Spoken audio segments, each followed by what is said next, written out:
In a country where truth can be dangerous and silence can be deadly, one journalist chose to speak louder than fear.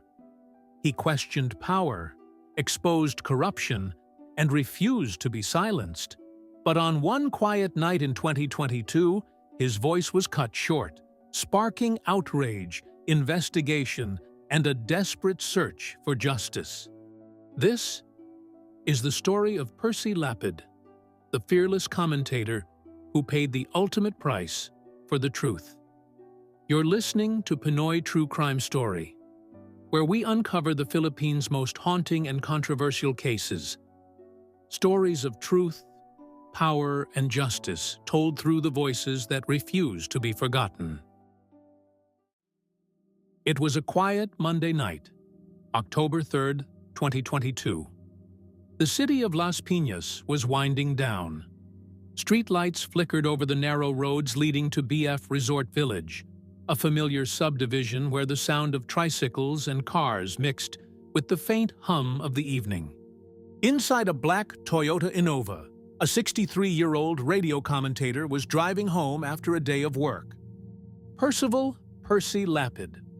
Mabasa, known to the public as Percy Lapid, a fearless journalist and critic, was minutes away from home. His car slowed down at the subdivision gate, waiting for clearance from security. The guard raised his flashlight, waved him forward, and then, in an instant, the night shattered with gunfire. Two men on a motorcycle appeared beside his vehicle. One of them, wearing a black jacket and a full-face helmet, raised a gun and fired. 2 shots. Percy's car rolled slightly forward before stopping near the curb. Inside, the journalist who had spoken truth to power for decades took his final breath. He was gone before anyone could even call for help. The next morning, newsrooms across the country woke up to shock. Another journalist was dead. And not just any journalist. Percy Lapid had been one of the most fearless voices on Philippine radio, known for exposing corruption, crime, and abuse of power. His program, Lapid Fire on DWBL, was a battleground of truth. Every night, his voice cut through the airwaves, calling out politicians, generals, and even presidents. He never held back. He named names. He criticized the rich, the powerful, the untouchable. And in a country where speaking the truth could cost you your life, Percy Lapid spoke louder than most. Within hours, the nation demanded answers. Who would dare to kill a journalist in the middle of Las Piñas, near his home, on a quiet Monday night? His brother, Roy Mabasa, also a journalist, faced the cameras, grief and anger written all over his face. He wasn't a criminal, he said. He was only telling the truth. The National Capital Region Police Office quickly formed a special task force. CCTV footage showed the motorcycle trailing Percy from his radio station all the way to his subdivision. It wasn't random, it was planned. But who planned it? Who wanted Percy Lapid dead? As investigators searched for leads, one name began to surface. Someone Percy had talked about in his recent broadcasts. The Bureau of Corrections and its chief, Gerald Bantag. Percy had been questioning the corruption inside the new Bilibid Prison, pointing to the suspicious wealth and construction projects linked to Bantag. In one of his last radio episodes, Percy's voice was sharp and defiant. Where is the money coming from? Who's funding these projects? To his audience, it was just another day of bold commentary. But to some, those words might have sealed his fate. 2 weeks later, a major breakthrough came. A man surrendered to authorities. 39-year-old Joel Escorial. In front of cameras, his face was tense, his hands shaking. He confessed to being the gunman who shot Percy Lapid. He said he was paid $550,000 to do it. And the order, he claimed, came from inside the new Bilibid Prison. The middleman, a man named Jun Villamor, an inmate serving time inside Bilibid. But before investigators could question Villamor, tragedy struck again. He was found dead inside his cell. The initial report said heart attack, but Percy's family refused to believe it. An independent autopsy by forensic pathologist Dr. Raquel Fortun later revealed the truth. Villamor had been suffocated with a plastic bag. Cause of death: asphyxia by suffocation. He was silenced before he could speak. The story exploded. 2 murders. One outside the prison, one inside. Both connected by a single thread of corruption, cover-up, and power. Investigators later uncovered that Villamor was not acting alone. Several other inmates, gang leaders inside Bilibid, had also taken part in organizing the hit. Among them were Aldrin Galicia and Alvin Labra, known figures in the prison hierarchy. Money, they said, flowed from outside to inside. Orders were passed through mobile phones and coded messages. And at the very top of that chain of command, prosecutors said, was the Bureau of Corrections chief himself, Gerald Bantag. When the Department of Justice announced murder charges against Bantag and his deputy, Ricardo Zulueta, it sent shockwaves across the country. A prison chief, accused of ordering the assassination of a journalist who exposed him.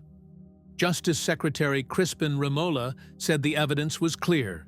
There was a direct line connecting the mastermind to the gunman. According to testimonies, Bantag allegedly ordered Percy's killing because of the journalist's relentless attacks on his reputation and personal life. But Bantag denied everything. He told reporters, "I had nothing to do with it. I respected Percy." Still, the investigation continued, and when the warrants came, Bantag disappeared. Months turned into years. Police operations tried to track him down. He remained missing. His deputy, Ricardo Zulueta, also vanished. And by 2024, Zulueta reportedly died of illness before ever standing trial. The only person convicted so far was Joel Escorial, the confessed gunman. In May 2024, a Las Piñas court sentenced him to 8 to 16 years in prison after he pleaded guilty to being an accomplice. It was a light sentence, and for many, a bitter one. "Only the gunman is punished," Roy Mabasa said, "but the real masterminds, they're still free." Inside Bilibid, several other inmates admitted guilt as accessories. They helped pass messages, move money, or connect the killers. But each of them, one after another, pointed back to the same names, Bantag and Zulueta. Still, with Bantag missing, the case stalled. In July 2025, the Las Piñas Regional Trial Court ordered the case against him archived, frozen until he is caught. To Percy Lapid's family, it felt like justice had stopped breathing. But even in silence, Percy's story refuses to fade. His death became a symbol, a reminder of how dangerous it still is to speak truth in the Philippines. He wasn't the first journalist killed for doing his job. Since 1986, more than 200 journalists have been murdered across the country. Most of their killers were never caught. But Percy's case hit differently. It happened in Metro Manila, not in a far-flung province, not in some remote town. It happened near his home, under the glow of city lights. It reminded everyone that no one, not even in the capital, is truly safe when power feels threatened. Friends remember Percy as fearless, sometimes stubborn, always brave. He never hid. He never softened his words. In one of his last broadcasts, he said, "The job of a journalist is to tell the truth, even when it hurts. If you don't want to hear the truth, then don't do anything wrong." He didn't know that those words would soon become his legacy. Nearly 3 years later, the pain still lingers. His brother Roy continues to fight, attending hearings, facing cameras, demanding justice. not just for Percy, but for every journalist who paid the price for telling the truth. The case remains unresolved. The story remains unfinished. But Percy Lapid's voice, the voice that once echoed through the radio waves, continues to resonate. Because even in death, his message lives on. You don't need to be powerful to tell the truth. You just need to be brave. In the end, the voice of Percy Lapid may have been silenced, but his words continue to echo. A reminder that truth can never be buried, and justice can never be truly silenced. His story is not just about one man. It's about every Filipino who dares to speak, even when it's dangerous to do so.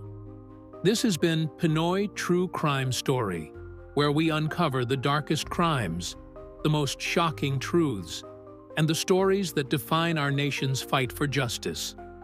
If you found this story powerful, don't forget to like, share, and subscribe to Pinoy True Crime Story for more real-life cases that reveal the untold side of the Philippines.